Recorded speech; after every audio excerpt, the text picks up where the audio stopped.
सतनाम करता पुरख निरभउ निर्वैर अकाल मूरत अजूनी सैभं गुर प्रसाद।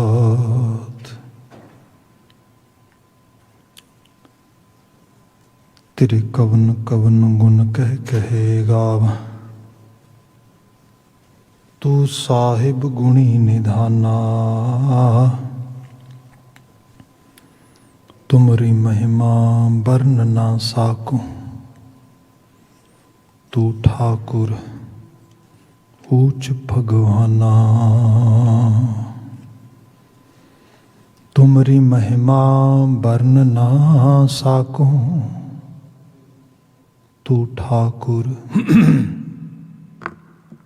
ऊच भगवाना। सतनाम वाहेगुरु साहिब जियो। राग सूही महला चौथा छंत। कर पहला एक ओंकार सतगुर प्रसाद। सतगुर पुरख मिलाए अवगण विकणा, गुण रमा बलराम जियो। सतगुर पुरख मिलाए अवगण विकणा, गुण रमा बलराम जियो। आया लगन गणाए हृदय तन उमाहिया, बलराम जियो। पंडित पांधे आण पत्ती बह वाचाइया, बलराम जियो। पत्ती वाचाई मन वजी वाधाई, जब साजन सुने कर आए। गुणी ज्ञानी बहमता पकाया, फेरे तत दिवाए। वर पाया पुरख अगम अगोचर, सदनवतन बाल सखाई। नानक कृपा कर कै मेले, विछुड़ कदे ना जाई। वर पाया पुरख अगम अगोचर, सदनवतन बाल सखाई। नानक कृपा कर कै मेले, विछुड़ कदे ना जाई। वाहिगुरु जी का खालसा, वाहिगुरु जी की फतेह। जुगो जुग अटल तन तन गुरु ग्रंथ साहिब जी। गुरु पातशाह जी दी अपार मेहरामत बख्शिश, शाम समय ਦਾ ਦੀਵਾਨ ਅਸੀਂ ਵਰਚੁਅਲ ਰੂਪ ਵਿੱਚ ਮਾਣ ਰਹੇ ਹਾਂ। ਵਡਭਾਗੀ ਹਾਂ ਗੁਰਬਾਣੀ ਵਿਆਖਿਆਨ ਵਿੱਚ ਜੋ ਅਸੀਂ ਰਚਨਾ ਵਿਚਾਰ ਰਹੇ ਹਾਂ। ਸੂਹੀ ਰਾਗ ਦੇ ਛੰਤਾਂ ਦੇ ਬਚਨ ਨੇ। ਗੁਰੂ ਰਾਮਦਾਸ ਸਾਹਿਬ ਦੀ ਇਹ ਪਾਵਨ ਰਚਨਾ ਹੈ। ਜੋ ਇਹ ਛੰਤ ਸਮੁੱਚਾ ਸ਼ਬਦ ਹੈ, ਇਹਦੇ 4 ਪਦੇਸੇ ਦੇ ਵਿੱਚੋਂ 3 ਪਦੇਸੇ ਵਿਚਾਰੇ ਨੇ। 4 ਨੰਬਰ ਪਦੇ ਦਾ ਪਾਠ ਆਪ ਜੀ ਨੇ ਸਰਵਨ ਕੀਤਾ ਹੈ। ਇਸ ਤੋਂ ਇੱਕਦਮ ਬਾਅਦ ਲਾਵਾਂ ਦੇ ਪਾਠ ਵਾਲਾ ਛੰਤ ਹੈ, ਜੋ ਇਹਦੇ ਵਿੱਚ ਵੀ ਵਿਵਾਹ ਰਿਲੇਟਿਡ ਗੁਰੂ ਬਾਬਾ ਜੀ ਸਾਰਾ ਉਹ ਵੇਰਵਾ ਦਿੰਦੇ ਨੇ। ਇੱਕ ਟ੍ਰੈਡੀਸ਼ਨਲ ਜੋ ਭਾਰਤੀ ਖਿੱਤੇ ਦੇ ਵਿੱਚ ਖਾਸ ਕਰਕੇ ਜੋ ਉਸ ਕਲਚਰ ਦਾ ਇੱਕ ਪੂਰਾ ਦਾ ਪੂਰਾ ਰੂਪ ਸੀਗਾ, ਜਿਹਨੂੰ ਤੁਸੀਂ ਹੀਂਦਕਾ ਕਲਚਰ ਕਹਿ ਸਕਦੇ ਹੈਗੇ ਹੋ, ਜਿਸ ਨੂੰ ਤੁਸੀਂ ਪੁਰਾਣਾ ਦਿਹਾਤੀ ਉਸ ਰੂਪ ਵਿੱਚ ਕਲਚਰ ਕਹਿ ਸਕਦੇ ਹੋ, ਸਾਰਾ ਜੋ ਗੁਰੂ ਪਾਤਸ਼ਾਹ ਜੀ ਦੇ ਪੀਰੀਅਡ ਦੇ ਦੌਰਾਨ ਆਮ ਮੁਯੱਸਰ ਸੀਗਾ, ਜਿਹੜਾ ਈਜ਼ੀਲੀ ਵਿਟਨੈਸ ਕੀਤਾ ਜਾ ਸਕਦਾ ਸੀਗਾ, ਉਹਦੀ ਮਿਸਾਲ ਦਿੰਦਿਆਂ ਗੁਰੂ ਬਾਬਾ ਜੀ ਨੇ ਰੂਹਾਨੀ ਸੰਦੇਸ਼ ਦਿੱਤਾ। ਮੈਂ ਉਸ ਦਿਨ ਵੀ ਬਾਤ ਪਾਈ ਸੀਗੀ, ਗੁਰਬਾਣੀ ਦਾ ਜਿਹੜਾ ਮੈਸੇਜ ਆ ਇਹ ਬਹੁ ਅਯਾਮੀ ਹੈ। ਜਿਹੜੇ ਇਹਦੇ ਆਸਪੈਕਟਸ ਨੇ ਇਹ ਮਲਟੀ ਲੇਅਰਸ ਹੈਗੇ ਨੇ। ਤੁਸੀਂ ਅਧਿਆਤਮੀ ਤਲ 'ਤੇ ਸਿੱਖਿਆ ਲੈਂਦੇ ਆਪਣੀ ਘਰੋਗੀ ਜ਼ਿੰਦਗੀ ਨੂੰ ਦਰੁਸਤ ਕਰਦੇ ਹੋ। ਤੁਸੀਂ ਘਰੋਗੀ ਤਲ ਦੀਆਂ ਮਿਸਾਲਾਂ ਪੜ੍ਹਦੇ ਹੋਏ ਅੰਦਰ ਦੀ ਦੁਨੀਆ ਨੂੰ ਸੁਹੇਜ ਰਹੇ ਹੁੰਦੇ ਹੋ। ਜਿਵੇਂ ਸਪੋਜ਼ ਕਰੋ, ਅਕਸਰ ਅਸੀਂ ਬਾਤ ਕਰਦੇ ਹਾਂ ਮਨ ਹਾਲੀ ਕਿਰਸਾਨੀ ਕਰਨੀ ਸ਼ਰਮ ਪਾਣੀ ਤਨ ਖੇਤ। ਗੁਰੂ ਸਾਹਿਬ ਜਿੱਥੇ ਮਨ ਨੂੰ ਹਾਲੀ ਬਣਾਉਣ ਦੀ ਗੱਲ ਕਰ ਰਹੇ ਨੇ, ਉੱਥੇ ਨਾਲ ਹੀ ਜੋ ਹਾਲੀ ਹੈ, ਜਿਹਦਾ ਕੰਮ ਹਲ ਵਾਹੁਣਾ ਆ, ਜਿਹਦਾ ਕੰਮ ਕਿਰਸਾਨੀ ਕਰਨਾ ਆ, ਉਹਨੂੰ ਵੀ ਗੁਰੂ ਸਾਹਿਬ ਅਵੇਅਰ ਕਰਦੇ ਨੇ ਕਿ ਤੈਨੂੰ ਵੀ ਉਦਮੀ ਹੋਣਾ ਚਾਹੀਦਾ। ਦੋਨੋਂ ਚੀਜ਼ਾਂ ਆ ਰਹੀਆਂ। ਹਾਲੀ ਦੀ ਜਿਹੜਾ ਹਾਲੀ ਆ ਉਹਦੀ ਡੈਫੀਨੇਸ਼ਨ ਕੀ ਹੋਏਗੀ? ਜਿਹੜਾ ਉਦਮੀ ਨਹੀਂਗਾ, ਜਿਹੜਾ ਪ੍ਰਭਾਤ ਸਮੇਂ ਉੱਠ ਕੇ ਬਹੁਤ ਪਹਿਰ ਰਾਤ ਰਹਿੰਦਿਆਂ ਹਲ ਨਹੀਂ ਜੋਤਦਾ, ਖੇਤ ਨਹੀਂ ਵਾਹੁੰਦਾ, ਉਹਦੀ ਕਿਰਸਾਨੀ ਕਿੰਨੀ ਕੁ ਵਧੀਆ ਹੋਏਗੀ। ਜਾਂ ਕਿਤੇ ਗੁਰੂ ਬਾਬਾ ਜੀ ਇਹ ਬਿਆਨ ਕਰਦੇ, ਕਿਰਸਾਨੀ ਕਿਰਸਾਨ ਕਰੈ ਲੋਚੈ ਜਿਉ ਲਾਏ, ਹਲ ਜੋਤੈ ਉਦਮ ਕਰੈ ਮੇਰਾ ਪੁੱਤ ਧੀ ਖਾਏ, ਤਿਉ ਹਰ ਜਨ ਹਰ ਹਰ ਕਰੈ ਹਰ ਅੰਤ ਛਡਾਏ। ਹੁਣ ਇਹਦੀ ਜਿਹੜੀ ਬਾਤ ਪਾਈ ਗੁਰੂ ਬਾਬਾ ਜੀ ਨੇ, ਤੇ ਇਹਦੇ 'ਚ ਹਰੀ ਦੇ ਜਨ ਨੂੰ ਹਰੀ ਹਰੀ ਕਰਨ ਦੀ ਬਾਤ ਪਾਈ ਹੈ। ਪਰ ਜਿਹੜੀ ਮਿਸਾਲ ਦਿੱਤੀ ਹੈ ਕਿ ਕਿਰਸਾਨੀ ਕਿਰਸਾਨ ਕਰੈ ਲੋਚੈ ਜਿਉ ਲਾਏ, ਕਿਰਸਾਨ ਆਮ ਹਾਲਤਾਂ ਵਿੱਚ ਦੇਖੀਏ ਛਕਣੇ ਤੇ ਸਭ ਨੇ ਦੋ ਪ੍ਰਸ਼ਾਦੇ ਹੀ ਨੇ। ਕਈ ਵਾਰੀ ਵੀ ਕਿਹਾ ਜਾਂਦਾ ਹੈ ਕਿ ਜਦੋਂ ਬਹੁਤ ਜ਼ਿਆਦਾ ਬੰਦੇ ਮਤਲਬ ਪੰਜਾਬ ਦੇ ਉਸ ਜਾਂ ਉਸ ਸਮੁੱਚੇ ਦਰਿਆਈ ਜ਼ਮੀਨੀ ਹਾਲਾਤਾਂ ਦੇ 'ਚ ਰਹਿਣ ਵਾਲੇ ਲੋਕਾਂ ਦੀ ਹਕੀਕਤ ਦੇਖਦੇ ਹਾਂ, ਜਦੋਂ ਬਹੁਤ ਗਰਮੀ ਪੈਂਦੀ ਹੈ, ਜਿਹੜਾ ਖਾਸ ਕਰਕੇ ਜਿਹਨੂੰ ਕਹਿ ਲਓ ਕਿ ਸਾਉਣੀ ਦੀਆਂ ਫਸਲਾਂ, ਰਬੀ ਦੀ ਫਸਲ ਦਾ ਜਿਹੜਾ ਸਮਾਂ ਹੁੰਦਾ ਆ, ਅਤੇ ਉਹਦੇ ਵਿੱਚ ਇਤਨੀ ਗਰਮੀ ਪੈਂਦੀ ਹੈ, ਅਤੇ ਉਸ ਤੋਂ ਬਾਅਦ ਫਿਰ ਬਰਸਾਤਾਂ ਪੈਂਦੀਆਂ ਨੇ, ਜਿਹਨੂੰ ਪੰਜਾਬੀ 'ਚ ਅਸੀਂ ਚਮਾਸਾ ਲੱਗਣਾ ਕਹਿੰਦੇ ਹਾਂ। ਜਦੋਂ ਬਹੁਤ ਹਿਊਮਿਡ ਹੁੰਦਾ ਆ, ਬੜਾ ਉਸ ਤਰੀਕੇ ਦੇ ਨਾਲ ਜਿਹੜਾ ਵੈਦਰ ਆ ਫੁੱਲ ਵਿਦ ਮੋਇਸਚਰ ਹੁੰਦਾ ਆ, ਅਤੇ ਗਰਮੀ ਬਹੁਤ ਹੁੰਦੀ ਹੈ। ਅਤੇ ਉਹਦੇ ਵਿੱਚ ਰਹਿਣਾ, ਅਤੇ ਖਾਸ ਕਰਕੇ ਖੇਤਾਂ ਦੇ ਵਿੱਚ ਕੰਮ ਕਰਨਾ, ਜਿਵੇਂ ਫਸਲਾਂ ਦੇ ਵਿੱਚ ਬੈਠ ਕੇ ਜਿੱਥੇ ਬਹੁਤ ਜ਼ਿਆਦਾ ਗਰਮੀ ਦਾ ਤੜਕਾ ਪੈਂਦਾ ਆ, ਗੋਡੀ ਕਰਨੀ, ਸਭ ਚੀਜ਼ਾਂ ਕਰਨੀਆਂ। ਅਤੇ ਕਹਿੰਦੇ ਨੇ ਜਦੋਂ ਉਸ ਸਾਰੇ ਮਾਹੌਲ 'ਚੋਂ ਬੰਦਾ ਗੁਜ਼ਰਦਾ ਆ, ਅਤੇ ਬੰਦੇ ਦਾ ਜੀਅ ਕਰਦਾ ਮੈਂ ਸਭ ਕੁਝ ਛੱਡ ਪੱਟ ਕੇ ਪਹਾੜਾਂ 'ਤੇ ਚਲਾ ਜਾ, ਸਾਧੂ ਹੋ ਜਾ। ਲੋਕੀ ਕਹਿੰਦੇ ਸਾਧ ਵੀ ਹੋ ਜਾਂਦੇ। ਮਤਲਬ ਇਹ ਤੁਸੀਂ ਫੋਕਲੋਰ 'ਚ ਕਈ ਵਾਰੀ ਚੀਜ਼ਾਂ ਪੜ੍ਹਦੇ ਹੋ ਵੀ ਭਾਦੋਂ ਦੇ ਤਰਾੜਕਿਆਂ ਦਾ ਮਾਰਿਆ ਹੋਇਆ ਜੱਟ ਸਾਧ ਹੋ ਗਿਆ। ਮੈਨੂੰ ਕਿਰਸਾਨ ਜਿਹੜਾ ਸੀਗਾ ਉਹ ਕਹਿੰਦਾ no it's not easy job, I can not do it any more, so let's leave it. ਇਸ ਕਿਸਮ ਦੀ ਬਾਤ ਜਿਹੜੀ ਆ ਉਹ ਵੀ ਅਸੀਂ ਪੜ੍ਹਦੇ ਸੁਣਦੇ ਹਾਂ। ਪਰ ਜਿਹੜਾ ਮਨੁੱਖ ਦੂਰ ਅੰਦੇਸ਼ੀ ਰੱਖਦਾ ਆ, ਗੁਰੂ ਸਾਹਿਬ ਕਹਿੰਦੇ ਕਿਰਸਾਨੀ ਕਿਰਸਾਨ ਕਰੈ ਲੋਚੈ ਜਿਉ ਲਾਏ। ਇਹ ਹਿਰਦੇ 'ਚ ਲੋਚਾ ਰੱਖਦਾ ਆ ਕਿ ਹਲ ਜੋਤੈ ਉਦਮ ਕਰੈ, ਹਲ ਵੀ ਜੋਤਦਾ ਉਦਮ ਵੀ ਕਰਦਾ। ਕਾਹਦੇ ਲਈ? ਮੇਰਾ ਪੁੱਤ ਧੀ ਖਾਏ, ਮੇਰੀਆਂ ਔਲਾਦਾਂ ਜਿਹੜੀਆਂ ਨੇ, ਕਿਉਂਕਿ ਮੈਂ ਇਸ ਧਰਤੀ ਨੂੰ ਜਨਰੇਸ਼ਨਸ ਦੇਣੀਆਂ ਨੇ ਅੱਗੇ, ਮੈਂ ਉਹਨਾਂ ਲਈ ਇਹ ਪਾਲਣਾ ਆ, ਉਹਨਾਂ ਨੂੰ ਸੰਭਾਲਣਾ, ਉਹਦੇ ਵਾਸਤੇ ਮੈਂ ਸਾਰੀ ਐਫਰਟ ਪਾ ਰਿਹਾ ਹਾਂ। ਸੋ ਫਿਰ ਉੱਥੇ ਜਾ ਕੇ ਉਹਦੀ ਆਪਣੀ ਉਹਦੀ ਸਹਿਣ ਸ਼ਕਤੀ ਉਹ ਵੱਧ ਜਾਂਦੀ ਹੈ। ਸੋ ਐਗਜ਼ੈਕਟਲੀ ਇਨ ਬਿਨ ਜਦੋਂ ਬੰਦਾ ਇਸ ਧਰਤੀ 'ਤੇ ਆਪਣੇ ਭਵਿੱਖਮੁਖੀ ਰੂਪ ਵਿੱਚ ਆਪਣੇ ਆਪ ਨੂੰ ਦੇਖਦਾ ਅਤੇ ਸੋਚਦਾ ਹੈ ਅੱਜ ਦੇ ਨਾਲੋਂ, ਕਿਉਂਕਿ ਸ਼ਬਦ ਇਹ ਸੀਗਾ ਸਤਿਗੁਰ ਪੁਰਖ ਮਿਲਾਏ ਅਵਗਣ ਵਿਖਣਾ ਗੁਣ ਰਮਾ ਬਲਰਾਮ ਜੀਓ, ਮੇਰੇ ਔਗਣ ਘਟ ਜਾਣ ਅਤੇ ਗੁਣਾਂ ਦਾ ਰਵਣ ਵੱਧ ਜਾਏ। ਉਹਦੇ ਲਈ ਫਿਰ ਬੰਦਾ ਯਤਨਸ਼ੀਲ ਹੋਏਗਾ, ਐਫਰਟ ਪਾਏਗਾ। ਇਹਨੂੰ ਕਿਹਾ ਤਿਉਂ ਹਰ ਜਨ ਹਰ ਹਰ ਕਰੇ ਹਰ ਅੰਤ ਛਡਾਏ। ਅਖੀਰ ਉਸ ਅਲਾਮਤ ਤੋਂ ਬੰਦੇ ਦੀ ਜਿੰਦ ਛੁੱਟ ਜਾਂਦੀ ਹੈ। ਤੁਸੀਂ ਲਿਟਰਲੀ ਤੌਰ 'ਤੇ ਕਈ ਵਾਰੀ ਦੇਖਿਆ ਹੋਏਗਾ, ਲੋਕ ਕਹਿੰਦੇ ਨੇ ਮੈਂ ਤਾਂ ਐਡਿਕਸ਼ਨ ਦੇ 'ਚ ਲੰਬੇ ਸਮੇਂ ਤੋਂ ਕੰਮ ਕਰ ਰਿਹਾ ਹਾਂ। ਲੋਕ ਕਈ ਵਾਰੀ ਬਿਲਕੁਲ ਪਲੀ ਕਰਦੇ ਨੇ, ਰਿਕੁਐਸਟ ਕਰਦੇ ਨੇ, ਤੇ ਸਮਟਾਈਮ ਦੇ ਕਰਾਈ just help us, help me to get out of this specific habit, this specific addiction, this specific dependency. ये की है, छुट नहीं रहा, जिंद नहीं छुट रही, ये पंड ऐसी चंबड़ गई है, मैनू छड्ड नहीं रही, हुण की कीता जाए। हाँ, त्यों हर जन हर हर करे, हर अंत छड़ाए। एक दिन जिवें किसान आ, किसानी जोतदा करदा, फिर एक दिन की हुंदा है, नैक्सट जनरेशन आके वो अगला सारा कंमकार संभालती है, तो फिर किसान वही किसान जिहड़ा आ वो अपने खेत खलिहानां दे विच अपणियां औलादां नूं पणपदिआं, उन्हां नूं कंमकार करदिआं वेखदा, ते आप फिर उन्हां दे विच सुख दा साह लैंदा है।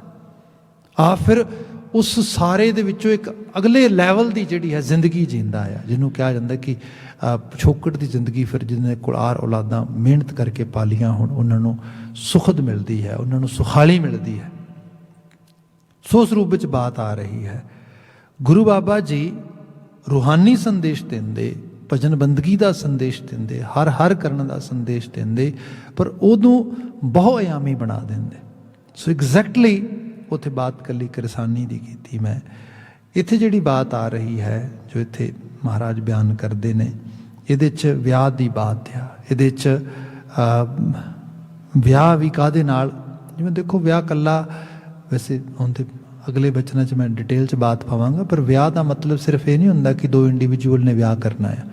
असी जिस चीज़ नूं बहुत डीपली अपनी जिंदगी दे विच इनवॉल्व करना चाहते, असी उहदे नाल ही विआह करते हैं। जिवें बंदा कोई कंमकार करना चाहता आ, उस कंमकार नूं जे रात दिन समर्पित नहीं होएगा, वो कंमकार नहीं चलेगा। मतलब उहदे नाल मैरिज ही होगी बंदे दी। बंदा ईवन किसी घर नूं किसी चीज़ नूं संभालना चाहुंदा आ, भाई उहदे नाल उहदी मैरिज ही हो गई, उसनूं छड्ड नहीं सकदा। वो कहंदा कि ये मेरा लाइफ का पार्ट एंड पार्सल है, मेरी जिंदगी का हिस्सा बन चुका है इस रूप दे विच। जदों गुण की गल की जाए ना, तो बंदे का गुण भी सुभाव बन जाए, उसनूं एहसास हो जाए कि मेरे गुण मेरे जीवन का हिस्सा बनना चाहिए। मिठ बोलड़ापन मेरे जीवन का हिस्सा बनना चाहिए, किसी का बुरा नहीं करना, भला ही करना है। मेरे जीवन का हिस्सा बनना चाहिए आ, सब दे कल्याण हित कार्यशील होना आ। सो इहो ये जिहड़े गुणां की बात आ, इहदे नाल विआह हो जाना, फिर बंदा इन्होंने छड्ड के लामे नहीं हो सकता। इहदे विच फिर अगली चीज़ आउंदी है, जिहड़ा जो शख्स किसी इस तरीके दे नाल शुभता दे नाल गुणां दे नाल अपने आप नूं अपना लैंदा आ, रब की प्रसन्नता उन्होंने ना मिले, गुरु ग्रंथ साहब कहते ऐसे नहीं हो सकता। वो तो रब पति बन के नवाजदा है उन्होंने, वो सारियां पीड़ा हर लैंदा आ, उस रूप में बात आउंदी है। हुण उस प्रसंग का जिहड़ा इत्थे शुरुआत हो रही है, साहब जिक्र करते, आया लगन गणाए हिरदै तन उमाहिया बलराम जियो, पंडित पांधे आण पति बह वाचाइया बलराम जियो। विआह का एक ट्रडिशनल जिहड़ा मैं क्या कि एक सीन गुरु साहब इत्थे क्रिएट कर रहे हैं, उस प्रतीक विचों उस बिंब विचों सानू अध्यात्मिक ज्ञान देंदे। पहला मैं उस बिंब की बात पा दियाँ थोड़ी जी, फिर उहदे नाल जो मैसेज है अंडरलाइन उन्होंने असीं फिर उस रूप में अंडरस्टैंड करने की एफर्ट पावांगे। जो असीं ट्रडिशनल वे नाल देखते हैगे आ, उहदे च है खास करके जदों गुरु रामदास साहब बचन लिख रहे हैं, ये वो दौर आ जिहदे विच कोई कानून का राज नहीं हैगा, कोई सोशल स्ट्रक्चर बहुत वधिया तरीके दे नाल फिट नहीं होया। लोग ऑलमोस्ट जिन्हों कहा जाए कि एक ट्राइब कल्चर दे विच रह रहे ने। जिहड़ा ट्राइब कल्चर आ, जिन्हों तुसीं असीं कहने हैगे आ कि एक जिहड़ी कबीलेदारी, मतलब एक कबीले दे विच बरादरी दे विच कबीले विच रहना, तो उन्हां दे विच इह हुंदा है कि जिवें जंगल का राज है, माइट इज़ राइट, मतलब जिहदा तगड़ा आ उहदा सत्तीवीं ही 100 है, उस रूप में बात की जाए। जे आपां अज दी फिजां विच भी देखिए तो हालत बहुत ज़्यादा कोई बदली नहीं है। जे अज भी तुसीं भारती खिते जो कुछ हालात बनाए जा रहे हैं, सब चीज़ां दे की है, माइट इज़ राइट, तगड़े का 27 ही 100। पुराने समय लोगों को 100 तक गिनती नहीं सी आउंदी, 20 तक आउंदी सी। 20 नूं कोड़ी कहा जाता सीगा, मतलब 20 नंबर की कोड़ी बनती सी। तो जदों 5 कोड़ियां हो जाती असीं कहंदे हाँ हुण 100 हो गया, मतलब अगले नंबर नहीं आउंदे, 20 5 वारी गिन लिया। ਪਰ ਜਿਹੜਾ ਤਗੜਾ ਸੀਗਾ ਉਹ ਕਹਿੰਦੇ ਨਹੀਂ ਨਹੀਂ, ਮੈਂ ਤੇ 7 ਵਾਰੀ ਗਿਣ ਕੇ 100 ਬਣਾਉਣਾ ਆ। ਹੁਣ ਜਿਹਨੂੰ ਪਤਾ ਵੀ ਹੈ ਵੀ ਨਹੀਂ ਬਈ 5 ਵਾਰੀ ਹੀ 100 ਹੁੰਦਾ, 7 ਵਾਰੀ ਨਹੀਂ। ਪਰ ਹੁਣ ਕੀਤਾ ਕੀ ਜਾਏ, ਡਾਂਗ ਉਹਦੇ ਹੱਥ 'ਚ ਹੈ। ਜਿਹਦੇ ਹੱਥ 'ਚ ਡਾਂਗ ਆ, ਬੰਦਾ ਕਹਿੰਦਾ ਫਿਰ ਉਹਦੀ ਗੱਲ ਸੁਣਨੀ ਪਏਗੀ। ਭਾਈ ਜਿਵੇਂ ਭਾਰਤੀ ਭਾਸ਼ਾ 'ਚ ਕਿਹਾ ਜਾਂਦਾ ਕਿ ਜਿਸ ਕੀ ਲਾਠੀ ਉਸ ਕੀ ਭੈਂਸ, ਬਈ ਜਿਹਦੀ ਡਾਂਗ ਆ ਉਹਦੀ ਮੱਝ ਆ। ਸੋ ਉਸ ਕਿਸਮ ਦੀ ਫਿਤਰਤ ਦਾ ਜਿਹੜਾ ਮੁਜ਼ਾਹਰਾ ਅੱਜ ਵੀ ਤੁਸੀਂ ਦੇਖ ਰਹੇ ਹੋ। ਤੇ ਕੋਈ ਬਹੁਤ ਚੰਗਾ ਚੱਲਣ ਨਹੀਂ ਹੈਗਾ, ਇਹ ਧਰਤੀ ਦੇ ਕਿਸੇ ਖਿੱਤੇ 'ਚ ਵੀ ਨਹੀਂ ਹੈਗਾ। ਜੇ ਕੱਲ ਵੀ ਠੀਕ ਨਹੀਂ ਸੀ ਤੇ ਅੱਜ ਕਿਵੇਂ ਠੀਕ ਹੋ ਸਕਦਾ? ਤੇ ਜੇ ਅੱਜ ਠੀਕ ਨਹੀਂ ਤਾਂ ਆਉਂਦੇ ਕੱਲ ਡੈਫੀਨੇਟਲੀ ਹਰ ਚੀਜ਼ ਦਾ ਇਤਿਹਾਸ ਬਣਦਾ। ਹਰ ਚੀਜ਼ ਆਪਣੇ ਜਿਹੜਾ ਹੈਗਾ ਲੋਕੀ ਕੱਲ ਨੂੰ ਅਨਫੋਲਡ ਕਰਦੇ ਤੇ ਉਹਨਾਂ ਚੀਜ਼ਾਂ ਨੂੰ ਬਿਆਨ ਕਰਦੇ। ਮੈਂ ਤੇ ਸ਼ਾਇਦ ਇੱਥੇ ਬਿਆਨ ਵੀ ਕਦੀ ਕੀਤਾ ਹੋਏ ਕਿ ਸਲੇਵਰੀ 'ਤੇ ਅੱਜ ਜਦੋਂ ਗੱਲ ਹੁੰਦੀ ਹੈ, ਬਲੈਕ ਲਾਈਵ ਮੈਟਰਸ ਜਿਹੜੀ ਅੱਜ ਤੁਸੀਂ ਮੂਵਮੈਂਟ ਦੇਖਦੇ ਹੋ ਏਡੀ ਵੱਡੀ, ਇਸ ਤੋਂ ਥੋੜ੍ਹਾ ਪਹਿਲਾਂ ਛਡਾਇਆ ਸਲੇਵਰੀ ਦੇ ਬਾਬਤ ਗੱਲ ਹੋਈ ਤੇ ਜਿਹਨੂੰ ਟਰੂਥ ਐਂਡ ਰਿਕਨਸੀਲੇਸ਼ਨਸ ਦਾ ਜਿਹੜਾ ਸਾਰਾ ਪ੍ਰੋਗਰਾਮ ਚਲਾਇਆ ਗਿਆ, ਇੱਥੇ ਵੀ ਚਲਾਇਆ ਨੇਟਿਵਸ ਦੇ ਨਾਲ, ਜਿਹੜਾ ਹੈਗਾ ਐਬੋਰੀਜਨਲ ਕਮਿਊਨਿਟੀ ਦੇ ਨਾਲ ਚਲਾਇਆ। ਇੰਗਲੈਂਡ ਦੇ ਵਿੱਚ ਬਕਾਇਦਾ ਤੌਰ 'ਤੇ ਸਲੇਵਰੀ ਦੇ ਬਾਬਤ ਇੱਕ ਰਿਮੋਰਸਫੁਲ ਵੇ ਦੇ ਨਾਲ ਜਿਹੜਾ ਹੈਗਾ ਅਪੋਲੋਜੀ ਦੀ ਗੱਲ ਆ ਰਹੀ ਸੀ। ਅਤੇ ਕੁਈਨ ਆਫ ਇੰਗਲੈਂਡ ਉਹ ਬੈਠੀ ਹੈ ਅਤੇ ਉੱਥੇ ਕੁਝ ਬਲੈਕ ਕਮਿਊਨਿਟੀ ਦੇ ਲੋਕ ਆ ਕੇ ਉਹ ਕਹਿੰਦੇ ਨੇ ਅਸੀਂ ਤਾਂ ਸਹਿਆ ਆ, ਸਾਡੇ ਨਾਲ ਤਾਂ ਹੋਇਆ ਆ, ਚਲੋ ਅਸੀਂ ਤਾਂ ਸਫ਼ਰ ਕੀਤਾ ਸਾਰੇ ਨੂੰ, ਪਰ ਤੁਸੀਂ ਤਾਂ ਕੀਤਾ ਆ ਸਾਡੇ ਨਾਲ, ਆਓ ਅਸੀਂ ਤੁਹਾਨੂੰ ਇੱਕ ਵਾਰੀ ਵਾਕ ਥਰੂ ਕਰਦੇ ਹਾਂ। ਸ਼ਾਇਦ ਤੁਹਾਨੂੰ ਭੁੱਲ ਗਿਆ ਹੋਏ, ਸਾਨੂੰ ਨਹੀਂ ਭੁੱਲਿਆ, ਸਾਡੇ ਅੰਦਰ ਤੇ ਸਭ ਚੀਜ਼ਾਂ ਉਕਰੀਆਂ ਪਈਆਂ ਨੇ ਸਾਰੀਆਂ। ਉਹ ਜਦੋਂ ਫਿਰ ਉੱਥੇ ਬੋਲ ਰਿਹਾ, ਦੱਸ ਰਿਹਾ ਕਿ ਯੰਗ ਬੱਚਾ ਉਹਨਾਂ ਦਾ ਇੱਕ ਆਪਣੀ ਜਿਹੜਾ ਹੈਗਾ ਪ੍ਰੈਜੈਂਟੇਸ਼ਨ ਦੇ ਰਿਹਾ, ਅਤੇ ਰਾਣੀ ਤੋਂ ਸੁਣਿਆ ਨਹੀਂ ਜਾ ਰਿਹਾ, ਅਤੇ ਉਹ ਇੱਕ ਤਰੀਕੇ ਨਾਲ ਮੂੰਹ ਇੱਕ ਪਾਸੇ ਕਰ ਲੈਂਦੀ ਇਸ ਤਰੀਕੇ ਨਾਲ। ਉਹ ਕਹਿੰਦੀ it's hard to actually make eye contact in this situation, ਕਿਉਂਕਿ ਬੜਾ ਮੇਰੇ ਵਾਸਤੇ ਆਪਣੇ ਆਪ ਦੇ 'ਚ ਇੱਕ ਬੜਾ ਪੇਨਫੁਲ ਮੂਮੈਂਟ ਆ ਵੀ ਸਾਡੇ ਪੁਰਖ ਆਹ ਕਰਦੇ ਰਹੇ, ਸਾਡੇ ਬਜ਼ੁਰਗ ਆਹ ਕਰਦੇ ਰਹੇ। ਸਿੱਖੀ ਤੇ ਅਸੀਂ ਮਾਣ ਵੀ ਕਾਹਦਾ ਕਰਦੇ ਹਾਂ, ਇਸੇ ਗੱਲ ਦਾ ਕਰਦੇ ਨੇ ਕਿ ਸਾਡੇ ਬਜ਼ੁਰਗਾਂ ਨੇ ਬੜਾ ਕੁਝ ਸਹਿ ਲਿਆ ਪਰ ਜ਼ਾਲਮ ਨਾ ਬਣੇ, ਬਲਕਿ ਸਭ ਕੁਝ ਸਹਿ ਕੇ ਵੀ ਜ਼ੁਲਮ ਕਰਨ ਵਾਲੇ ਨੂੰ ਸ਼ੀਸ਼ਾ ਵਿਖਾਇਆ। ਮਤਲਬ ਇਹ ਜਿਹੜੀ ਚੀਜ਼ ਆ, ਇਹ ਇੱਕ ਤਵਾਰੀਖ ਹੈ ਕਪੂਰ ਦੀ ਪੂਰੀ। ਖੈਰ ਜਿਹੜੀ ਬੇਨਤੀ ਕਰ ਰਿਹਾ ਸੀਗਾ ਮੈਂ ਉਹਦੇ 'ਚ, ਕਿਉਂਕਿ ਜਦੋਂ ਇੱਕ ਟਰਾਈਬ ਕਲਚਰ ਦੇ ਵਿੱਚ ਲੋਕ ਰਹਿ ਰਹੇ ਹੋਣ ਅਤੇ ਉਹਦੇ ਅੰਦਰ ਬੱਚੀ ਜਿਹੜੀ ਹੈ, ਕਿਉਂਕਿ ਮਿੱਟੀ ਅਤੇ ਜਿਹੜਾ ਫੈਮਿਨਨ ਜੈਂਡਰ ਆ, ਔਰਤ ਆ, ਜ਼ਮੀਨ ਨੂੰ ਅਤੇ ਔਰਤ ਨੂੰ, ਕਿਉਂਕਿ ਜਿਹੜਾ ਇਹਨੂੰ ਇੱਕੋ ਤਰੀਕੇ ਨਾਲ ਟਰੀਟ ਕੀਤਾ ਜਾਂਦਾ ਆ। ਮਿੱਟੀ ਵਿੱਚ ਬੀਜ ਪੈਂਦਾ ਹੈ ਅਤੇ ਉਹ ਪੁੰਗਰਦਾ ਅਤੇ ਉੱਥੋਂ ਫਸਲਾਂ ਅਤੇ ਬਿਰਖ ਲਹਿਲਾਉਂਦੇ ਨੇ। ਇਨ ਬਿਨ ਜਿਹੜੀ ਧਨ ਆ, ਇਹ ਧਨ ਵੀ ਤਾਂ ਹੀ ਹੈ ਕਿਉਂਕਿ ਇਹਦੇ ਗਰਭ ਦੇ ਵਿੱਚ ਬੀਜ ਪਨਪਦਾ ਅਤੇ ਉਸ ਦੇ ਵਿੱਚੋਂ ਜੀਵਨ ਆਉਂਦੇ ਸਮੇਂ ਦਾ ਉਸ ਰੂਪ ਦੇ ਵਿੱਚ। ਇਹਦੇ ਬਿਨਾਂ ਜੀਵਨ ਦੀ ਉਸਾਰੀ ਨਹੀਂ ਹੋ ਸਕਦੀ।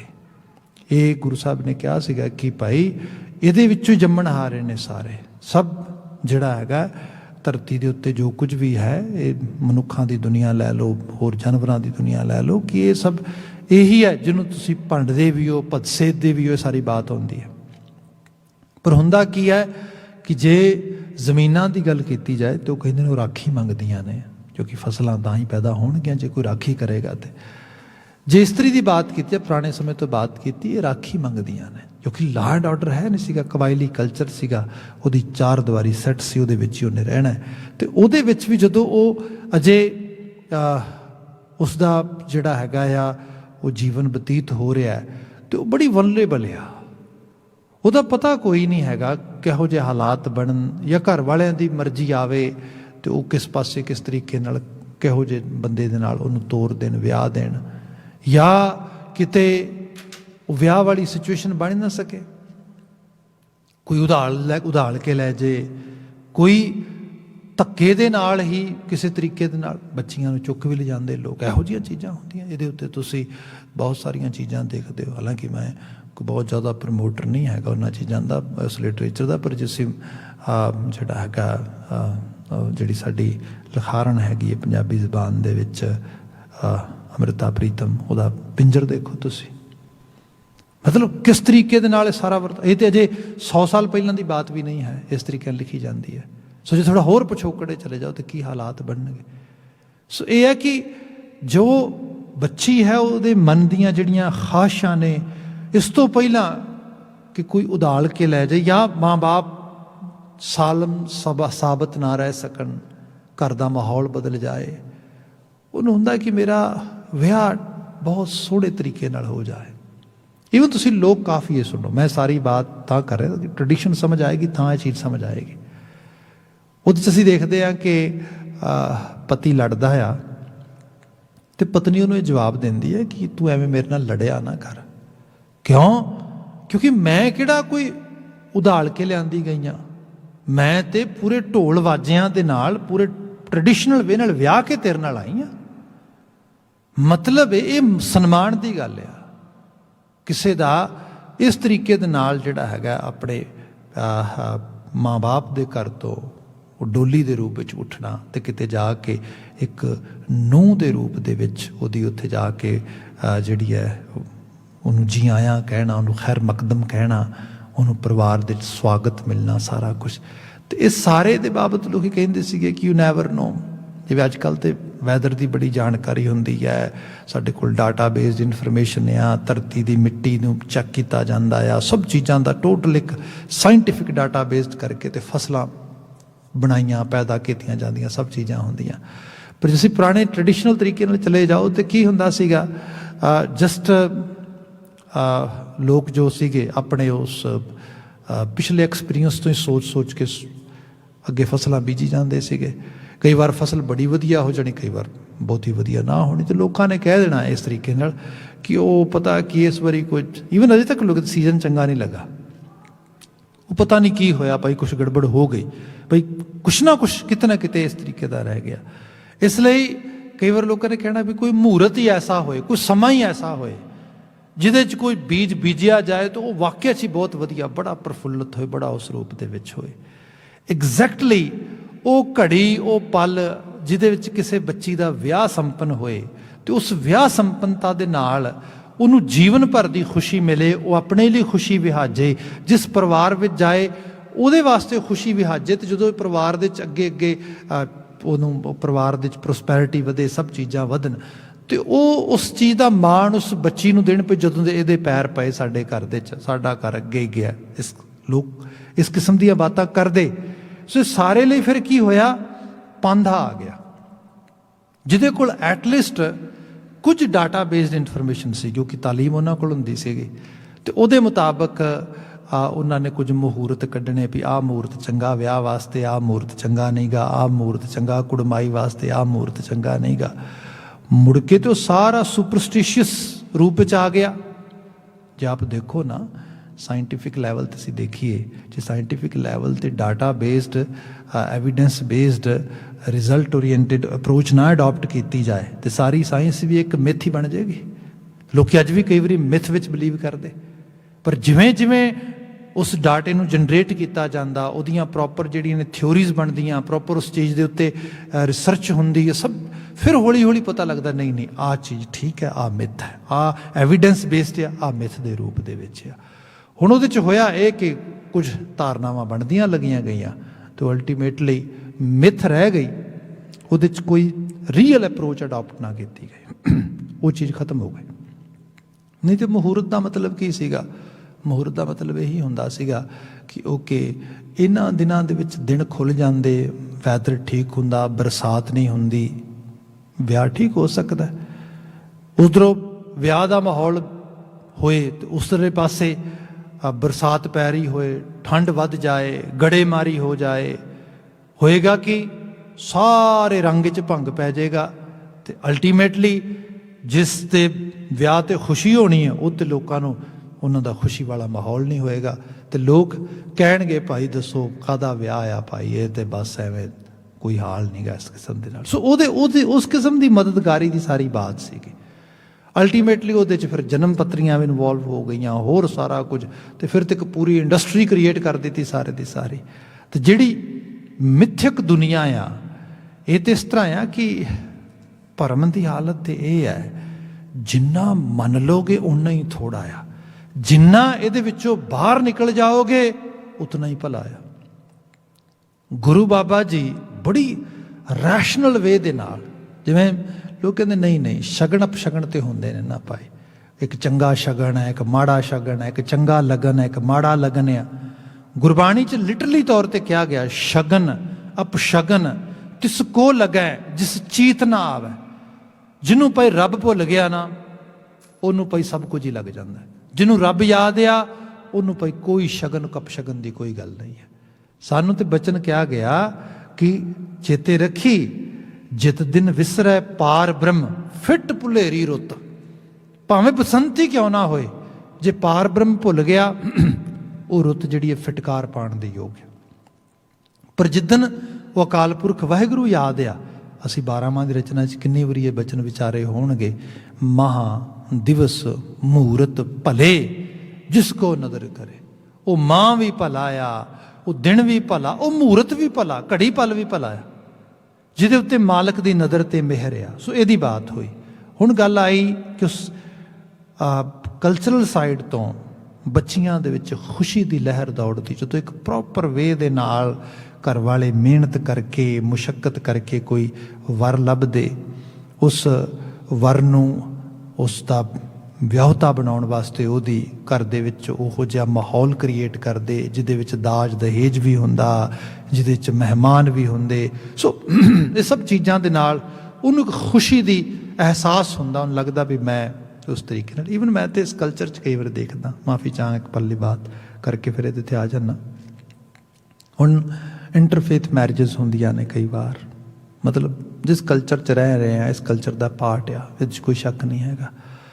ਅਤੇ ਮੈਂ ਮਾਫੀ ਮੰਗਦੇ ਹੋਏ ਅੱਗੇ ਵੀ ਕਈ ਵਾਰੀ ਬਾਤ ਹੋਈ ਇਹਦੇ ਬਾਬਤ, ਅੱਜ ਫਿਰ ਕਹਿ ਰਿਹਾ ਵਾਂ ਕਿ ਕਈ ਵਾਰ ਬੱਚੀਆਂ ਨੂੰ ਨਾ ਗੁਰਦੁਆਰੇ ਦੀ ਸਮਝ ਹੁੰਦੀ ਹੈ, ਨਾ ਗੁਰਬਾਣੀ ਦੀ ਸਮਝ ਹੁੰਦੀ ਹੈ, ਨਾ ਉਹਨਾਂ ਨੂੰ ਗੁਰਦੁਆਰੇ ਗੁਰਬਾਣੀ ਦੇ ਵਿੱਚ ਕੋਈ ਵਿਸ਼ਵਾਸ ਹੁੰਦਾ ਆ ਕਿਸੇ ਤਰੀਕੇ ਨਾਲ, ਪਰ ਇੱਥੇ ਉਹਨਾਂ ਨੂੰ ਆਨੰਦ ਕਾਰਜ ਵਾਸਤੇ ਲੈ ਆਂਦਾ ਜਾਂਦਾ ਆ। ਹੁਣ ਉਹ ਜਿਹੜੀ ਹਾਲਤ ਆ, ਉਸ ਹਾਲਤ ਦੇ ਵਿੱਚ ਮਤਲਬ ਅਸੀਂ ਕਿਹਨੂੰ ਚੀਟ ਕਰ ਰਹੇ ਹਾਂ, ਮਾਫੀ ਮੰਗਦਾ, ਕਿਹਨੂੰ ਚੀਟ ਕਰ ਰਹੇ ਹਾਂ। ਇਹ ਤਾਂ ਬੜਾ ਸਪਿਰਿਚੁਅਲ ਮੈਸੇਜ ਦੇ ਨਾਲ ਲਬਰੇਜ਼ ਸਾਰਾ ਕੁਝ ਮਾਹੌਲ ਆ। ਮੈਂ ਤਾਂ ਕਈ ਵਾਰੀ ਕਹਿ ਦੇਣਾ ਬੱਚਿਆਂ ਨੂੰ ਲਿਟਰਲੀ ਤੌਰ 'ਤੇ, ਜੇ ਤੁਹਾਡਾ ਵਿਸ਼ਵਾਸ ਨਹੀਂ ਹੈਗਾ ਪਲੀਜ਼ ਡੋਂਟ ਡੂ ਇਟ, ਕਿਉਂਕਿ ਇਹਦੇ ਵਿੱਚੋਂ ਤੁਸੀਂ ਕੁਝ ਚੀਜ਼ ਅੰਡਰਸਟੈਂਡ ਕਰਦੇ ਹੋ, ਸਮਝਦੇ ਹੋ, ਤਾਂ ਜਾਓ ਇਸ ਪਾਸੇ। ਪਰ ਖਾਸ ਕਰਕੇ ਮੈਂ ਬੱਚੀਆਂ ਨੂੰ ਕਈ ਵਾਰੀ ਦੇਖਿਆ ਆ, ਉਹ ਇੰਟਰਫੇਥ ਕੋਈ ਜਿਹੜਾ ਹੈਗਾ ਉਸ ਤਰੀਕੇ ਦੇ ਨਾਲ ਕੋਈ ਉਹਨਾਂ ਦਾ ਫਿਆਂਸੇ ਹੈਗਾ, ਕੋਈ ਲਵਰ ਹੈਗਾ ਜਿਹਦੇ ਨਾਲ ਉਹ ਵਿਆਹ ਰਚਾਉਣਾ ਚਾਹੁੰਦੀਆਂ ਨੇ, ਤੂੰ ਚਾਹੁੰਦੇ ਨਹੀਂ ਸਾਡਾ ਜਿਹੜਾ ਹੈ ਨਾ ਫੈਮਿਲੀ ਜ਼ਰੂਰ ਇਨਵੋਲਵ ਹੋਣੀ ਚਾਹੀਦੀ ਹੈ, ਇਹ ਟ੍ਰੈਡੀਸ਼ਨ ਹੀ ਹੋਣੀ ਚਾਹੀਦੀ ਹੈ। ਇਹਦਾ ਰੀਜ਼ਨ ਕੀ ਹੈ? ਮਾਨਤਾ ਮਿਲ ਸਕੇ, ਸੋ ਦੈਟ ਮੈਨੂੰ ਇੱਕ ਇੰਟਰਨਲ ਸਾਈਡ ਤੋਂ ਇੱਕ ਕੰਫਰਟ ਫੀਲ ਹੋ ਸਕੇ। ਸੋ ਇਹ ਚੀਜ਼ ਹੈ, ਮੌਜੂਦ ਹੈ ਉੱਥੇ, ਸਾਈਕੋਲੋਜੀਕਲੀ ਇਹਦਾ ਇੰਪੈਕਟ ਇਸ ਤਰੀਕੇ ਨਾਲ ਹੈ। ਪਰ ਇਹਦਾ ਜਿਹੜਾ ਜੇ ਕਮਿਊਨਿਟੀ ਸਾਈਡ ਤੋਂ ਦੇਖੀਏ ਤਾਂ ਇਹਦੀ ਬਹੁਤ ਸਾਰੀਆਂ ਹੋਰ ਅਲਾਮਤਾਂ ਵੀ ਹੈਗੀਆਂ ਨੇ ਜਿਹਦੇ ਉੱਤੇ ਸਾਨੂੰ ਓਪਨ ਮਾਈਂਡਡ ਹੋ ਕੇ ਚਰਚਾ ਕਰਨੀ ਚਾਹੀਦੀ ਹੈ। ਪਰ ਖੈਰ ਅੱਜ ਦਾ ਜਿਹੜਾ ਬਚਨ ਆ ਇਹਦੇ 'ਤੇ ਆ ਜਾਈਏ। ਗੁਰੂ ਸਾਹਿਬ ਕਹਿੰਦੇ ਆਇਆ ਲਗਨ ਗਣਾਏ, ਜਿਹੜਾ ਲਗਨ ਕੱਢਿਆ ਸੀਗਾ, ਜਿਹੜਾ ਸਾਹਾ ਮਿੱਥਿਆ ਸੀਗਾ, ਉਹ ਗਿਣਿਆ ਮਿੱਥਿਆ ਦਿਨ ਆ ਗਿਆ। ਮਤਲਬ ਸਾਹੇ ਦਾ ਮਤਲਬ ਹੀ ਇਹ ਹੁੰਦਾ ਕਿ ਤਾਰੀਖ ਮਿੱਥ ਲੈਣੀ, ਤੇ ਉਹ ਤਾਰੀਖ ਮਿੱਥ ਲਈ, ਉਹਦੀ ਤਿਆਰੀ ਹੋ ਗਈ ਸ਼ੁਰੂ। ਤੇ ਅਲਟੀਮੇਟਲੀ ਕਹਿੰਦੇ ਤਾਰੀਖ ਮਿੱਥੀ ਨਹੀਂ ਤੇ ਆਈ ਨਹੀਂ, ਕਿਉਂਕਿ ਉਹ ਆ ਜਾਏਗਾ ਸਮਾਂ ਉਸ ਰੂਪ ਦੇ ਵਿੱਚ। ਇਸ ਨੂੰ ਕਿਤੇ ਸਾਹਾ ਕਿਹਾ ਜਾਂਦਾ ਹੈ, ਕਿਤੇ ਲਗਨ ਕਿਹਾ ਜਾਂਦਾ ਹੈ, ਕਿਤੇ ਖਾਸ ਕਰਕੇ ਉਸ ਦਿਨ ਨੂੰ ਇੱਕ ਭੋਚਾ ਤੋੜ ਕੇ ਦਿਨ ਮਿਥਣ ਨਾਲ ਵੀ ਬਿਆਨ ਕੀਤਾ ਜਾਂਦਾ। ਜਿਵੇਂ ਸਾਹਿਬ ਜ਼ਿਕਰ ਕਰਦੇ, ਸਾਹੇ ਲਿਖੇ ਨਾ ਟੱਲਣੀ ਜਿੰਦੂ ਕੁ ਸਮਝਾਏ। ਜਿਹੜੇ ਸਾਹੇ ਲਿਖੇ ਗਏ ਇੱਕ ਵਾਰੀ ਉਹ ਟਲਨੇ ਨਹੀਂ ਗਏ। ਇਹ ਜੀਵਨ ਦੇ ਪ੍ਰਸੰਗ ਦੀ ਸਮਾਪਤੀ ਬਾਰੇ ਇਹ ਬਾਤ ਹੋ ਰਹੀ। ਪਰ ਜਿੱਥੇ ਸਾਹਾ ਲਿਖਿਆ ਗਿਆ, ਹੁਣ ਉਹ ਸੀਗਾ ਬਕਾਇਦਾ ਤੌਰ ਤੇ ਆਇਆ ਲਗਨ ਗਣਾਏ, ਹਿਰਦੈ ਧਨ ਉਮਾਹੀਆ ਬਲਰਾਮ ਜੀਓ। ਜਿਸ ਬੱਚੀ ਦਾ ਵਿਵਾਹ ਹੋਣਾ ਹੈ ਉਸ ਧਨ ਨੂੰ ਹਿਰਦੇ ਦੇ ਵਿੱਚ ਉਮਾਹ ਪੈਦਾ ਹੋ ਰਿਹਾ, ਭਾਈ ਸਮਾਂ ਆ ਰਿਹਾ ਨੇੜੇ। ਹੁਣ ਇਹਦੇ ਦੋ ਸੁਮੇਲ ਇਕੱਠੇ ਕੀਤੇ ਨੇ ਗੁਰੂ ਬਾਬਾ ਜੀ ਨੇ। ਇਹ ਜੀਵਨ ਜਿਉਣ ਲਈ ਮਿਲਿਆ ਹੈ, ਮੁਕਾਉਣ ਲਈ ਨਹੀਂ ਮਿਲਿਆ। ਕਈ ਵਾਰ ਬੰਦਾ ਕਹਿੰਦਾ ਨਾ ਵੀ ਮੈਂ ਤੇ ਕਹਿੰਦਾ ਪਤਾ ਨਹੀਂ ਕਿਹੜਾ ਦਿਨ ਹੋਏਗਾ, ਸਲੱਖਣੀ ਘੜੀ ਹੋਏਗੀ ਜਿਸ ਦਿਨ ਆਪਣਾ ਕੰਮ ਸਫ਼ਰ ਮੁੱਕੇਗਾ। ਕਿਉਂ? ਕਿਉਂਕਿ ਕੀ ਕਰ ਕੀ ਰਿਹਾ ਵਾਂ ਧਰਤੀ ਤੇ, ਕੀ ਆਉਣ ਦਾ ਮਾਇਨਾ ਕੀ, ਪਤਾ ਹੀ ਨਹੀਂ ਕੁਛ। ਜਿਹਨੂੰ ਸਾਹਿਬ ਨੇ ਕਿਹਾ ਸੀ ਸੁੰਝੇ ਘਰ ਕਾ ਪਾਹੁਣਾ, ਜਿਉਂ ਆਇਆ ਤਿਉਂ ਜਾਏ। ਮਤਲਬ ਕਿ ਸੁੰਝੇ ਘਰ 'ਚ ਆ ਗਏ ਆ, ਇੱਥੇ ਕਿਸੇ ਨੇ ਮੂੰਹ ਵੀ ਜਿਹੜਾ ਹੈਗਾ ਜੂਠਾ ਨਹੀਂ ਕਰਾਇਆ, ਕੁਛ ਵੀ ਖੱਟਿਆ ਨਹੀਂ ਗਾ, ਕੋਈ ਜੀਵਨ ਦੀ ਮਿਠਾਸ ਨਹੀਂ, ਕੋਈ ਜੀਵਨ ਦੇ ਵਿੱਚ ਪ੍ਰਾਪਤ ਨਹੀਂ ਕੀਤਾ, ਵੀ ਕੀ ਲਾਹਾ ਆਉਣ ਦਾ ਇੱਥੇ। ਇਸ ਤੋਂ ਫਿਰ ਬੰਦਾ ਉਡੀਕ ਹੀ ਕਰਦਾ ਵੀ ਭਾਈ ਚੱਲੀਏ। ਈਵਨ ਇੱਥੇ ਤੇ ਯੂਥਨੇਸ਼ੀਆ ਵਾਸਤੇ ਲਾ ਬਣ ਗਿਆ ਨਾਰਥ ਅਮਰੀਕਾ ਦੇ ਵਿੱਚ, ਸਟੇਟਸ ਜਿਹੜੀਆਂ ਨੇ ਇਹਨਾਂ 'ਚ ਕੁਝ ਸਟੇਟਾਂ 'ਚ ਬਣ ਗਿਆ। ਸਾਡੇ ਇੱਥੇ ਹੈ ਜੇ ਉਸ ਲੈਵਲ 'ਤੇ ਨਹੀਂ, but they are trying to actually ਉਹਨੂੰ ਥੋੜ੍ਹਾ ਹੋਰ ਐਕਸੈਸੀਬਲ ਬਣਾਉਣ ਲੱਗੇ ਨੇ, ਜੇ ਐਕਸੈਸੀਬਲ ਨਹੀਂ ਹੈਗਾ ਉਹਨਾਂ ਹਰ ਇੱਕ ਵਾਸਤੇ। ਇਹ ਕੀ ਹੈ? ਬੰਦਾ ਕਹਿੰਦਾ ਵੀ ਇੱਕ ਦਿਨ ਆਪ ਹੀ ਸਫ਼ਰ ਮੁਕਾ ਦਈਏ ਆਪਣਾ। ਹੁਣ ਇਹ ਜਿਹੜੀ ਚੀਜ਼ ਆ ਜੀਵਨ ਤੇ ਜੀਣ ਲਈ ਮਿਲਿਆ ਆ, ਜੀਂਦਿਆਂ ਜੀਂਦਿਆਂ ਇੱਕ ਦਿਨ ਐਸਾ ਲੈਵਲ ਆ ਜਾਏ ਜਿੱਥੇ ਬੰਦੇ ਨੂੰ ਜੇ ਉਦੋਂ ਉਹ ਦਿਨ ਵੀ ਨੇੜੇ ਆਏ ਤੇ ਉਹ ਦਿਨ ਚਾਹ ਹੋਏ, ਚਾਹ ਉਸ ਦਿਨ ਦੇ ਆਉਣ ਦਾ ਨਾ ਹੋਏ, ਬਲਕਿ ਚਾਹ ਇਹ ਹੋਏ ਜੋ ਚਾਹੁੰਦਾ ਸੀਗਾ ਉਹ ਕਰ ਲਿਆ, ਉਹ ਹੋ ਗਿਆ, ਉੱਥੇ ਪਹੁੰਚ ਚੱਲਾ ਆ ਮੈਂ, ਮੇਰੇ ਜੀਵਨ ਦੀ ਤਸਵੀਰ ਪੂਰੀ ਹੋ ਜਾਏਗੀ ਉਸ ਦਿਨ। ਕਿਉਂਕਿ ਉਹ ਸਹੀ ਇਹ ਜਿਹੜੀ ਚੀਜ਼ ਆ ਅਧਿਆਤਮੀ ਤਲ ਤੇ ਬੰਦੇ ਨੂੰ ਅਹਿਸਾਸ ਹੋਏ, ਬੰਦਾ ਆਪਣੇ ਆਪ ਨੂੰ ਇਸ ਤਰੀਕੇ ਨਾਲ ਪ੍ਰਪੇਅਰ ਕਰੇ, ਇਸ ਤਰੀਕੇ ਦੇ ਗੁਣ ਕਮਾਏ, ਗਾਏ, ਅਪਣਾਏ, ਜੀਵਨ ਜੀਏ, ਇਹਦੇ ਚੋਂ ਸਿੱਝ ਕੇ ਨਿਕਲੇ। ਗੁਰੂ ਬਾਬਾ ਜੀ ਨੇ ਕਿਹਾ ਇੱਥੇ ਆਇਆ ਲਗਨ ਗਣਾਏ ਹਿਰਦੈ ਧਨ ਉਮਾਹੀਆ, ਉਹਦੇ ਚ ਉਮਾ ਹੋ ਗਿਆ ਬਲਿਰਾਮ ਜੀਓ, ਪੰਡਤ ਪਾਂਧੇ ਆਣ ਪੱਤੀ ਬਹਿ ਵਾਚਾਈਆ। ਹੁਣ ਪੱਤੀ ਪੱਤਰੀ, ਪੰਡਤ ਪਾਂਧੇ ਆਣ, ਇਹ ਗੁਰੂ ਰਾਮਦਾਸ ਸਾਹਿਬ ਨੇ ਜਿਨ੍ਹਾਂ ਦੇ ਸਮੇਂ ਦੇ ਵਿੱਚ ਪਾਂਧੇ ਪੰਡਤ ਨੂੰ ਵਿਆਹ ਤੋਂ ਬਿਲਕੁਲ ਕਮਿਊਨਿਟੀ ਲੈਵਲ 'ਤੇ ਲਾਮੇ ਕਰ ਦਿੱਤਾ। ਹਾਲਾਂਕਿ ਜੇ ਅਸੀਂ ਗੁਰੂ ਨਾਨਕ ਸਾਹਿਬ ਦੇ ਵਿਆਹ ਦੀ ਬਾਤ ਕਰੀਏ ਤੇ ਉਹਦੇ ਵਾਸਤੇ ਵਿਆਹ 'ਚ ਕਹਿ ਕੇ ਪੜ੍ਹਨ ਵਿੱਚ ਜਾਂ ਟ੍ਰੈਡੀਸ਼ਨਲ ਵੇ ਨਾਲ ਸੁਣਨ ਵਿੱਚ ਆਉਂਦਾ ਆ ਕਿ ਪਾਂਧੇ ਦੀ ਇਨਵੋਲਵਮੈਂਟ ਨਹੀਂ ਸੀਗੀ। ਉਹਦਾ ਰੀਜ਼ਨ ਸੀਗਾ ਕਿਉਂਕਿ ਪਾਂਧਾ ਉਸੇ ਨੂੰ ਹੀ ਆਪਣੀ ਸਰਵਿਸ ਪ੍ਰੋਵਾਈਡ ਕਰੇਗਾ ਜੋ ਪਹਿਲੇ ਦਿਨ ਤੋਂ ਉਹਦੀ ਕਿਤਾਬ 'ਤੇ ਚੜ੍ਹ ਜਾਂਦਾ ਆ, ਕਿਉਂਕਿ ਬਕਾਇਦਾ ਤੌਰ 'ਤੇ ਜਿਵੇਂ ਬਰਥ ਸਰਟੀਫਿਕੇਟ ਮਿਲਦੇ, ਇੱਥੇ ਰਜਿਸਟ੍ਰੇਸ਼ਨ ਹੁੰਦਾ ਇਸ ਤਰੀਕੇ ਨਾਲ। ਪਾਂਧੇ ਦੀ ਭੰਡ ਵਹੀਆਂ ਜਿਹੜੀਆਂ ਪਾਂਡਿਆਂ ਦੀਆਂ ਵਹੀਆਂ ਸੀਗੀਆਂ, ਸਾਡੀ ਵੱਡੀ ਹਿਸਟਰੀ ਉਹਨਾਂ 'ਚੋਂ ਨਿਕਲਦੀ ਹੈ। ਪਤਾ ਆਪ ਜੀ ਨੂੰ ਸ਼ਾਇਦ ਪਤਾ ਹੋਏਗਾ, ਹਿਸਟੋਰੀਕਲੀ ਉਹ ਬਹੁਤ ਕਮਾਲ ਦਾ ਜਿਹੜਾ ਹੈਗਾ ਐਵੀਡੈਂਸ ਵੀ ਹੈਗਾ ਸਾਡੇ ਲਈ। ਪਰ ਉਹਦੀ ਮੁਸ਼ਕਲ ਇਹ ਹੈ ਕਿ ਇੱਕ ਪੂਰਾ ਦਾ ਪੂਰਾ ਟਰੈਪ ਵੀ ਸੀ ਜਿਹਦੇ ਵਿੱਚ ਲੋਕ ਉਹਦੇ ਉਸ ਬਣਾਏ ਤਾਣੇ ਪੇਟੇ ਵਿੱਚੋਂ ਆਜ਼ਾਦ ਨਹੀਂ ਸੀ ਹੋ ਸਕਦੇ। ਜਿਹਨੂੰ ਉਹਨੇ ਜਿਹੜਾ ਸਟੇਟਸ ਦੇਤਾ ਜਨਮ ਜਾਤ ਵੀ ਤੂੰ ਅਛੂਤ ਹੈ, ਤੂੰ ਸ਼ੂਦਰ ਹੈ, ਤੂੰ ਵੈਸ਼ ਹੈ, ਉਹ ਤੇ ਨਿਕਲ ਹੀ ਨਹੀਂ ਸਕੇਗਾ, ਉਹਦੀ ਉਮਰਾਂ ਲੰਘ ਜਾਣਗੀਆਂ। ਉਹ ਸਭ ਕੁਝ ਹੁੰਦਿਆਂ ਵੀ ਕਾਬਲੀਅਤ ਗੁਣ ਸਭ ਭਗਤ ਰਵਿਦਾਸ ਤਰੀਕੀਆਂ ਰੂਹਾਂ ਕਿ ਭਗਤ ਨਾਮ ਦੇ ਪੰਡਿਆ ਮੋਕੋ ਡੇਢ ਕਹਿਤ ਹੈ। ਡੇਢ ਕਿਵੇਂ ਹੋ ਸਕਦਾ ਹੈ? ਇਤਨੀ ਦਾਨਸ਼ਮੰਦ ਹਸਤੀ ਜਿਨ੍ਹਾਂ ਦੇ ਅਸੀਂ ਸ਼ਬਦਾਂ ਨੂੰ ਪੜ੍ਹਦੇ ਹਾਂ ਤੇ ਜਿਹੜਾ ਹੈਗਾ ਆ ਪਹਿਲ ਪੁਰਸਾ ਬਿਰਾਤ ਹੋਣ ਪੁਰਸਾ ਦਮਰਾ ਅਸਗਾ ਅਸ ਉਸਕਾ ਹਰ ਕਾ ਬਾਗਰਾ ਨਾਚਾ ਪਿੰਦੀ ਮੈਂ ਸਾਗਰਾ। ਕਿਆ ਲੈਂਗੁਇਸਟਿਕ ਸਾਈਡ ਤੋਂ ਚੀਜ਼ਾਂ ਲਿਖੀਆਂ ਨੇ, ਦੇਖੋ ਤੁਸੀਂ ਇਹੋ ਜਿਹੀਆਂ ਰਚਨਾਵਾਂ ਜਿਨ੍ਹਾਂ ਨੂੰ ਗੁਰੂ ਅਰਜਨ ਸਾਹਿਬ ਸਰੀਖੀਆਂ ਰੂਹਾਂ ਨੇ ਬਾਤ ਕੀਤਾ ਵੀ ਗੋਬਿੰਦ ਗੋਬਿੰਦ ਗੋਬਿੰਦ ਸੋ ਨਾਮ ਦਿਓ ਮਨ ਲੀਨਾ ਆੜ ਦਾਮ ਕੋ ਛੀਪਰੋ। ਪਾਂਧਾ ਕਹਿੰਦਾ ਅੱਧੀ ਕੌਡੀ ਦਾ ਛੀਂਬਾ ਆਇਆ, ਸਭ ਜ਼ਿਕਰ ਕਰਦੇ ਉਹ ਆੜ ਦਾਮ ਕੋ ਛੀਪਰੋ ਹੋਇਓ ਲਾਖੀ ਨਾ, ਉਹਦੀ ਕੀਮਤ ਲੱਖਾਂ 'ਚ ਨਹੀਂ ਪੈ ਸਕਦੀ। ਐਸੀ ਰੂਹ ਪਰ ਪਾਂਡੇ ਦੀ ਵਹੀ ਦੇ ਮੁਤਾਬਕ ਤੇ ਉਹ ਸ਼ੂਦਰ ਆ, ਅਛੂਤ ਆ, ਉਸ ਨੂੰ ਤੇ ਘਰ ਦੀ ਦਹਲੀਜ਼ ਤੇ ਚੜ੍ਹਨ ਨਹੀਂ ਦਿੱਤਾ ਜਾ ਸਕਦਾ। ਸੋ ਇਸ ਸਾਰੇ ਨੂੰ ਫਿਰ ਸੰਪੂਰਨ ਰੂਪ 'ਚ ਹੀ ਤਿਆਗਣਾ ਪਏਗਾ ਨਾ। ਗੁਰੂ ਨਾਨਕ ਸਾਹਿਬ ਨੇ ਤਿਆਗਿਆ 9 ਵਰੇ ਦੇ ਅਰਬਲਾ 'ਚ ਕਿਹਾ ਨਾ ਮੈਂ ਜਨੇਊ ਨਹੀਂ ਧਾਰਨ ਕਰਨਾ। ਠੀਕ ਹੈ ਜੀ, ਉਹ ਕਹਿੰਦੇ ਕੋਈ ਗੱਲ ਨਹੀਂ, ਐਡਾ ਵੱਡਾ ਟਰੈਪ ਆ, ਕਿੱਥੋਂ ਤੱਕ ਭੱਜੋਗੇ? ਅਲਟੀਮੇਟਲੀ ਫਿਰ ਸਾਡੇ ਕੋਲ ਹੀ ਆਉਣਾ ਆ। ਕਦੋਂ?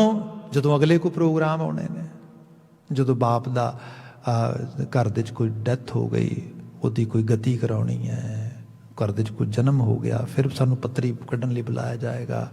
ਵਿਆਹ ਕੁੜਮਾਈ ਸਾਹਾ ਵਿਆਹ ਸਭ ਕੁਝ ਅਸੀਂ ਪੜ੍ਹਨਾ, ਸਾਡੇ ਤੋਂ ਕਿਤੇ ਭੱਜੇ ਨਹੀਂ ਜਾ ਸਕਦਾ।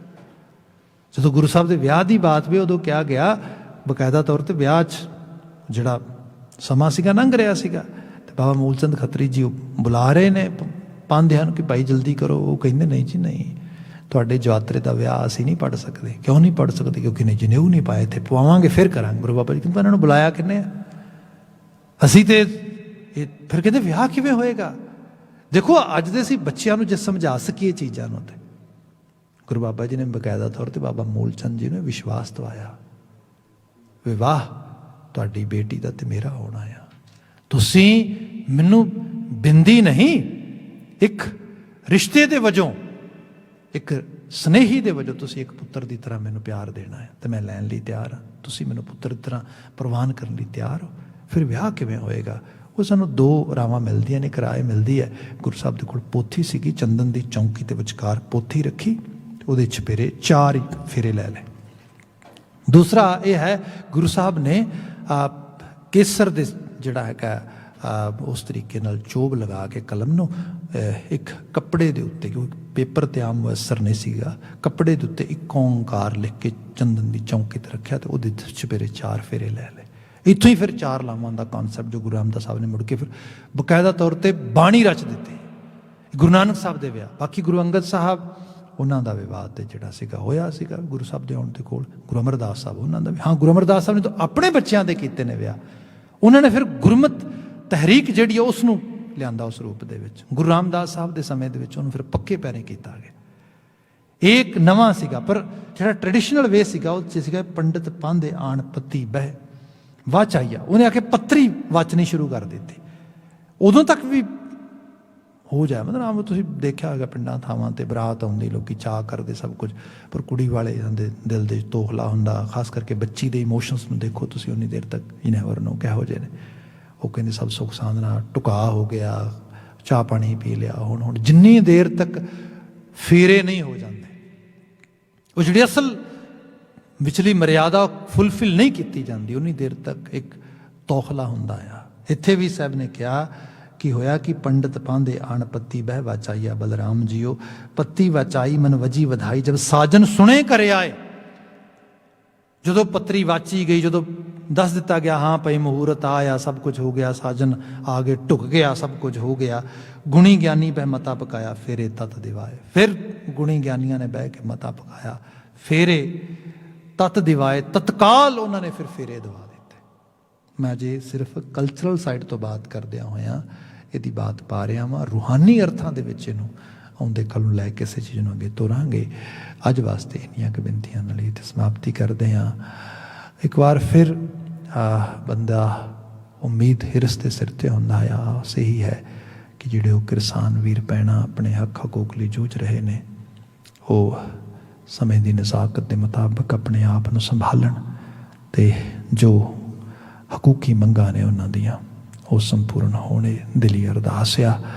ਸਫਲਤਾ ਮਿਲੇ, ਚੜ੍ਹਦੀ ਕਲਾ ਹੋਵੇ ਤੇ ਸਮਾਜ ਅੰਡਰਸਟੈਂਡ ਕਰ ਸਕੇ, ਖਾਸ ਕਰਕੇ ਉਹਨਾਂ ਫੋਰਸਿਸ ਨੂੰ ਜਿਹੜੀਆਂ ਸਮਾਜ ਨੂੰ ਕਿਸੇ ਹੋਰ ਪਾਸੇ ਡਿਵਾਈਡ ਕਰਕੇ ਲਿਜਾਣਾ ਚਾਹੁੰਦੀਆਂ ਨੇ ਤੇ ਮਨੁੱਖਤਾ ਦਾ ਘਾਣ ਕਰਨ ਵਾਸਤੇ ਉਤਾਤੁਰ ਹੋਈਆਂ ਨੇ। ਇੰਨੀਆਂ ਬੇਨਤੀਆਂ ਨਾਲ ਖਿਮਾ ਭੁੱਲਾਂ ਗਲਤੀਆਂ ਨਾ ਚਤਾਰਿਓ ਜੇ। ਇੱਥੇ ਕਹਿ ਦੇਣਾ ਜੀ, ਵਾਹਿਗੁਰੂ ਜੀ ਕਾ ਖਾਲਸਾ, ਵਾਹਿਗੁਰੂ ਜੀ ਕੀ ਫਤਿਹ।